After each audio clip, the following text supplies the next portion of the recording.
Today I am going to talk about bad government and God's plan with bad government. We're seeing it happen right now in the world. Government is getting worse. It's not getting better. People think it's getting better. And people are expecting some kind of utopian government where they will rule and make everything perfect. Well, actually, it's going to go the opposite way. Through the deception of believing that government is somehow going to improve itself, which they cannot do. God has them to become worse on purpose. Good morning, Rob here.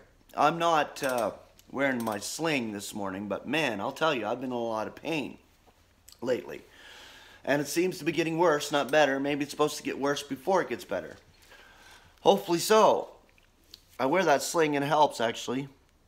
And it is helping. God will heal me up. I've had some rough days with this pain in my shoulder, but Lord willing, it'll soon heal up. For the sake of my family and my wife and my son, you know, because I want to get employment, I want to get a job. What I want doesn't happen because God doesn't have it that way. And actually, God is the one that's operating. So I have faith in that, of course, and God gives me the grace and understanding and faith, knowing that He will bring something my way, and He also has something planned better for my family, and I do believe that. My wife is stressing quite a bit because she sees that I'm in pain, and I have now a shoulder injury, and I don't seem to be landing any kind of job, so, you know, that gets stressful. Only in the sense that my wife is not understanding, I guess, the absolute part of that, I guess, maybe. But anyway, it is God who was operating, like I said. And I love my family, and God will provide for my family. And this is my faith, and this is what I'm sticking to and standing on. And nothing's going to change my thinking on that. You know, I still do what I have to do. I still go out and look for work. I still do what I need to do. And this is what's important. As long as I'm doing that and understanding God is still not providing a job, then I can actually be at peace with it and knowing that, right? But it's hard to be at peace when you have a spouse that really is not at peace with it. So it's hard for you to be at peace with it. And that's what's making it difficult. Okay, so at the top of the show here, I'm rambling now. At the top of the show here, I said about government. Okay, so I see a lot of crap on Facebook posted about government, about Trump, about all the what's going on in human government, what's going on in the world. Now, to me, most of it is crap. I mean, there are some good things there in the sense of understanding what's coming as far as government is concerned.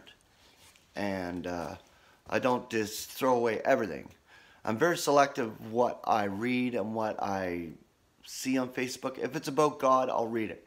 Definitely. If it's sound words, sound teaching, I will go to it automatically because it's about God and His plan. But when it comes to just beating government to a bloody pulp, even believers do that on Facebook. They post stuff and they say it's horrible and this and that, and yeah. Well, it's supposed to be horrible because God made it that way for the contrast. Okay, so this article is called Government by God. Now, it's a little bit of a lengthy one, so I'm going to do a couple of shows on it. And hopefully you guys will gain something from this and understanding what God is doing with human government. God is testing mankind under various forms of government, not in order to produce a perfect rule, but to demonstrate to us and all His creatures that apart from Him, there is no good government. There can be no good government. So that at the consummation, the result will be that God Himself is all in all, and the entire human race will be subject to Him.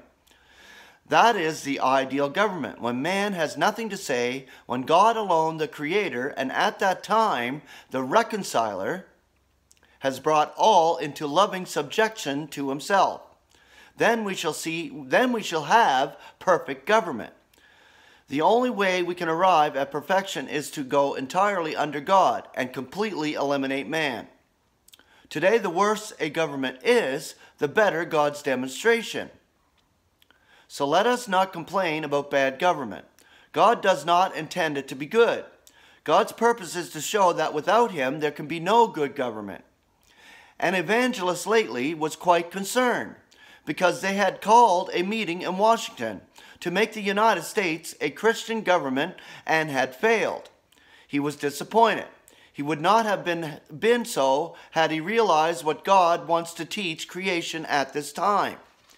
But no matter how many or how few good points any government has, we are to be subject to the superior authorities. Romans chapter 15, verse 1. And we are supposed to be subject, and we are to pray for them. And that is in the book of Romans. You can read that. And who prays for the government? Not many people pray for people in authority, do they?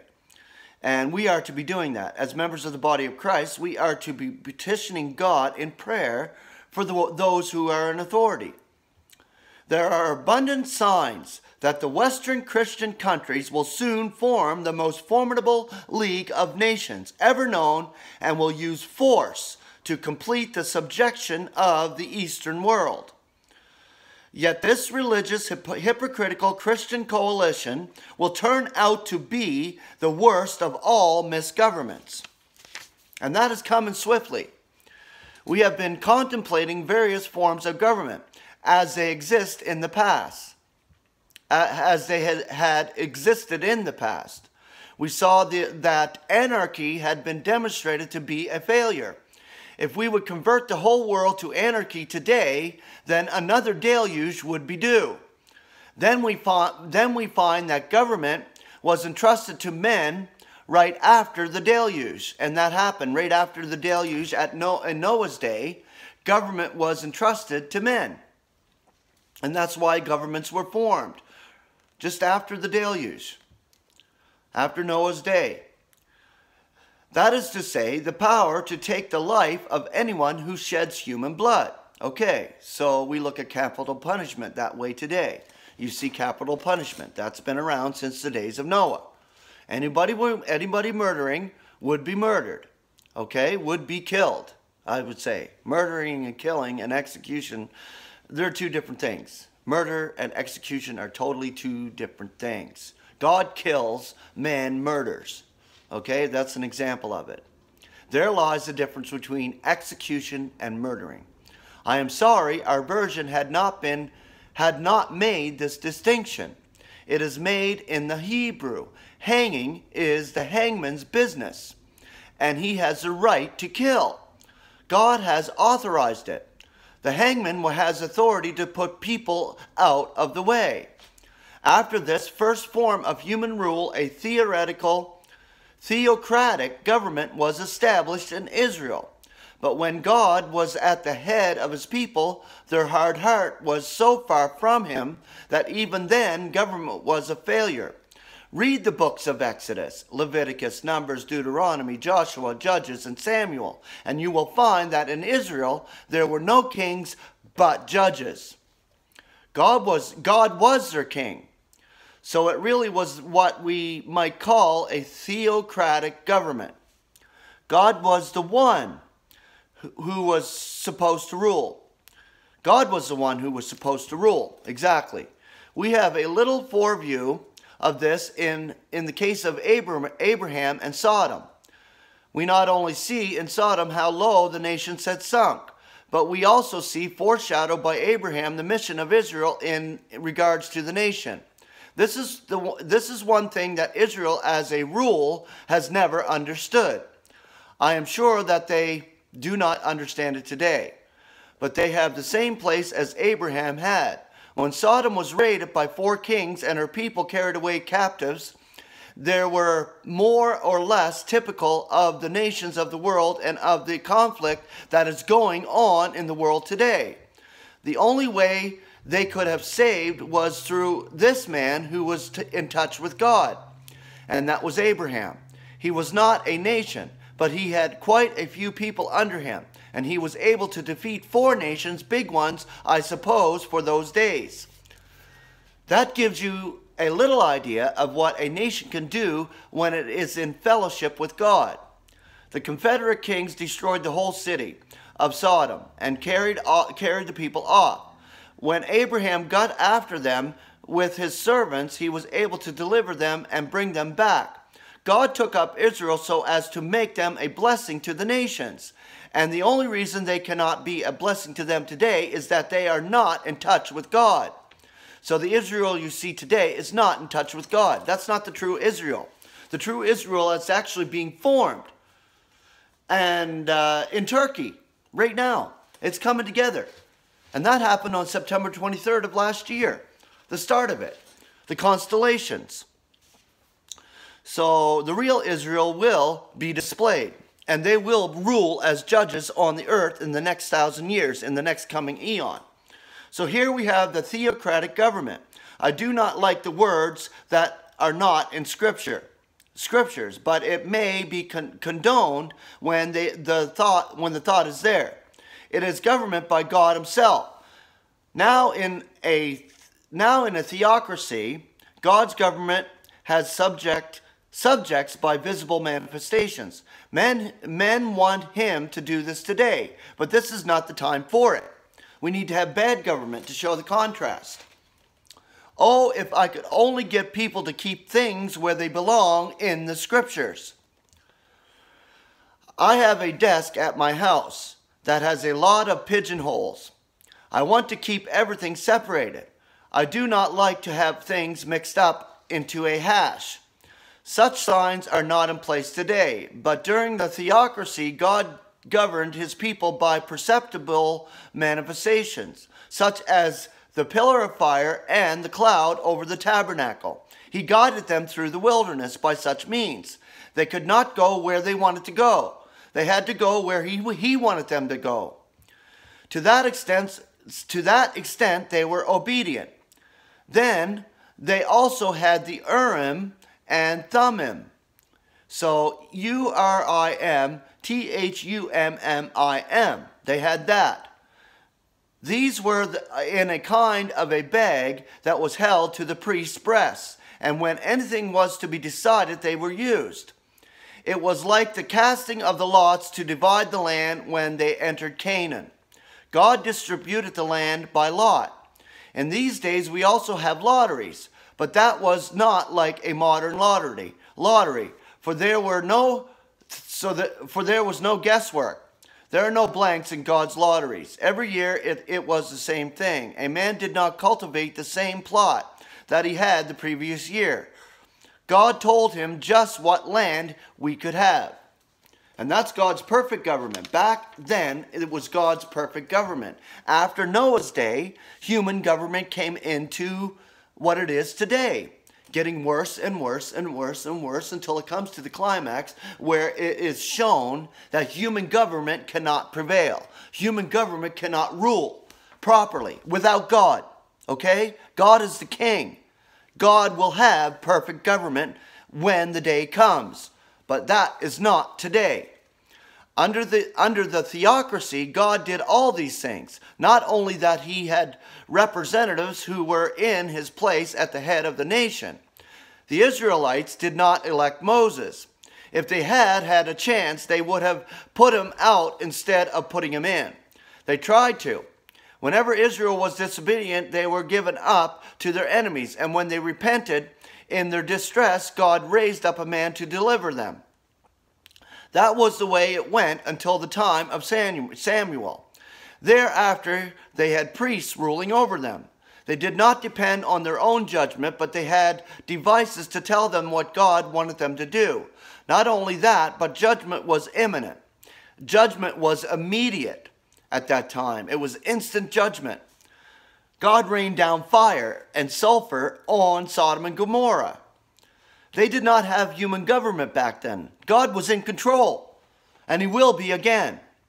They did not depend upon their own judgment, but they had devices to tell them what God wanted them to do. I repeated that, didn't I? Not only that, but judgment was immediate. So that's a repetitive thing on purpose to give you an idea of what that was. People have said God ought to judge that man for what he does. But God does not do that now. He doesn't do it now. Yet in the theocracy, you had to watch your step. And that was theocracy. That was real government back then.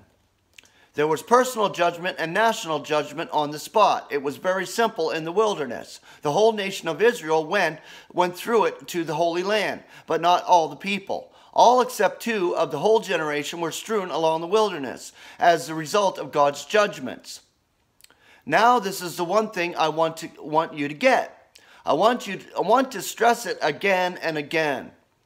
There is a great difference between what is individual and what is national.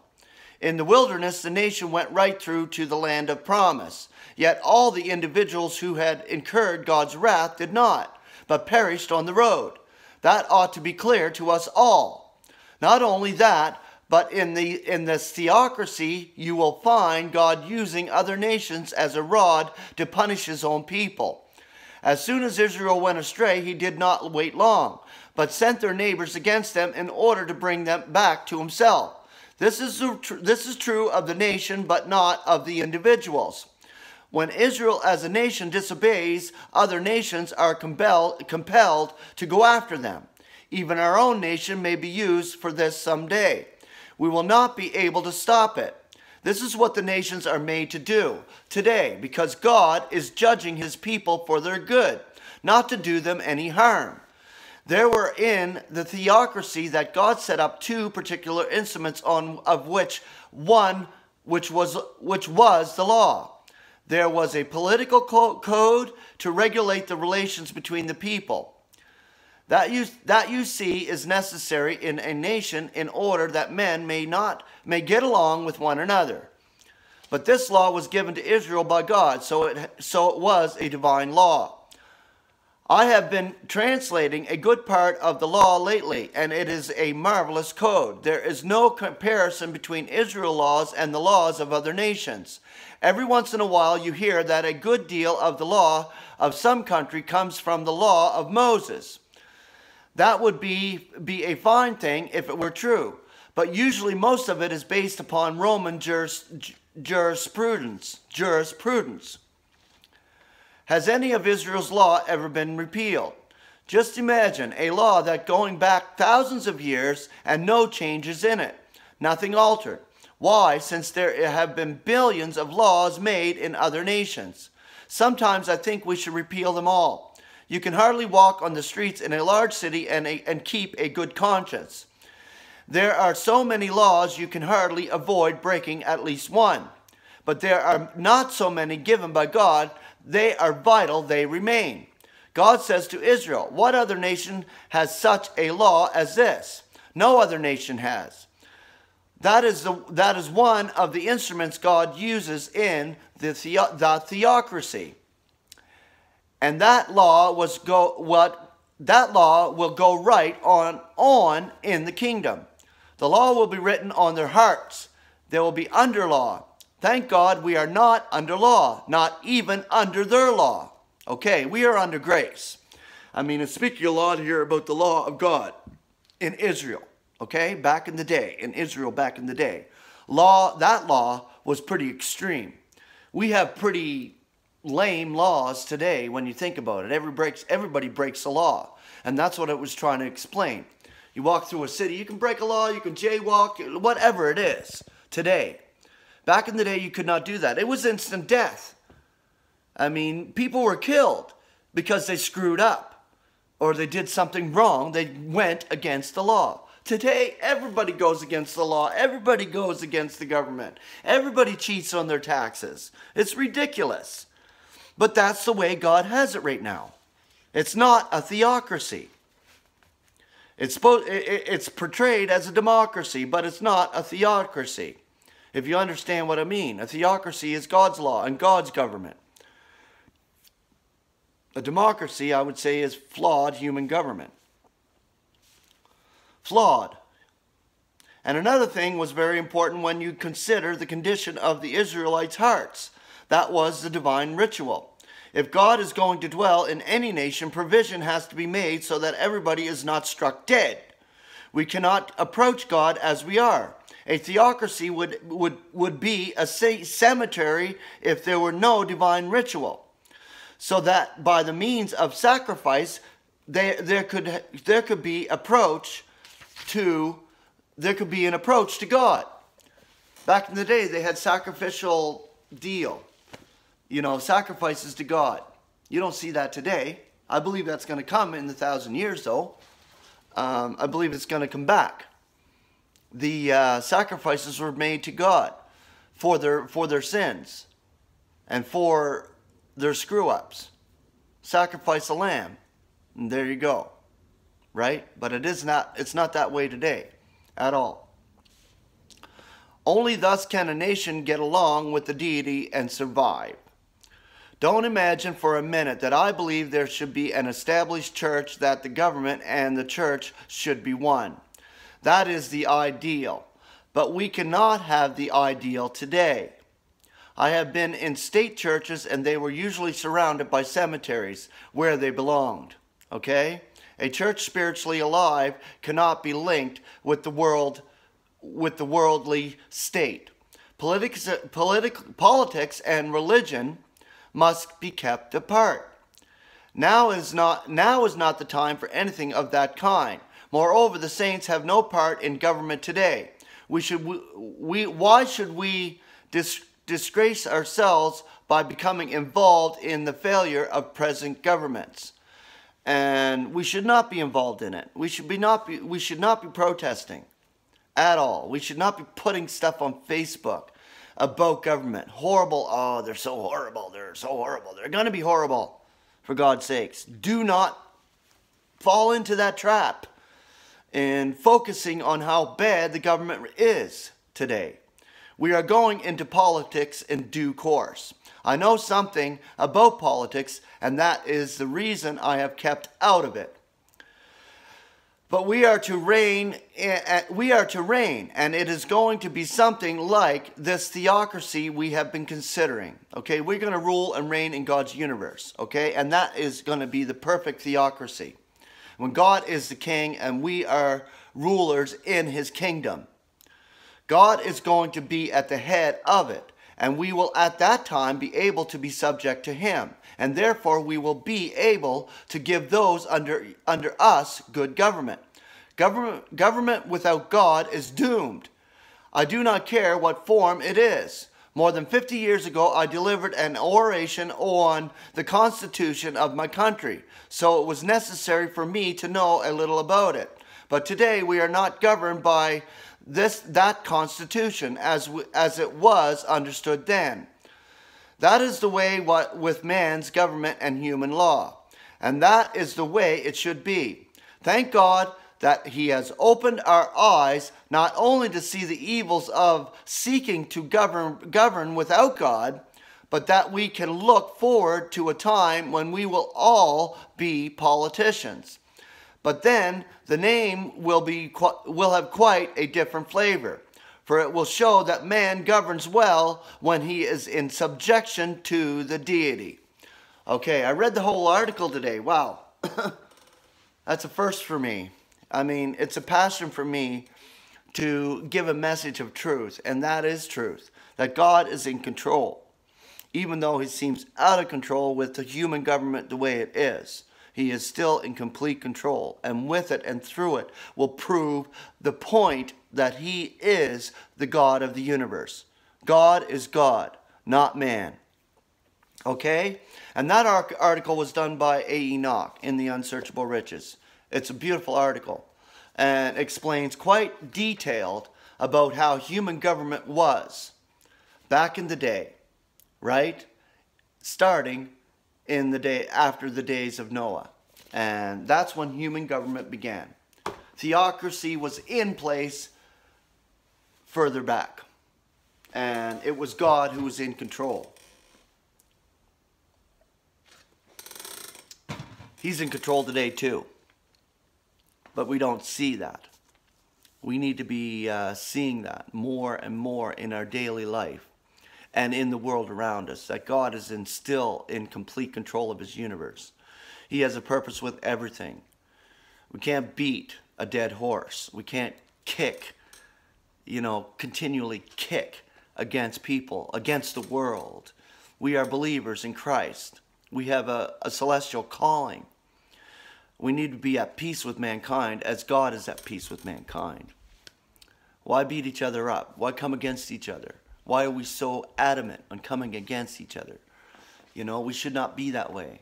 We have the peace of God, and we should be illuminating his peace to the world and expressing it, that God is at peace with you. No matter whether you're at peace with yourself, God is still at peace with you. And this is what we need to illuminate. Okay, thank you for listening to my long show today.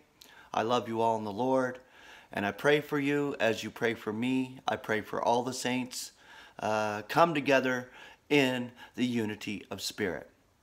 We will see you tomorrow, folks. Have a great day in the Lord.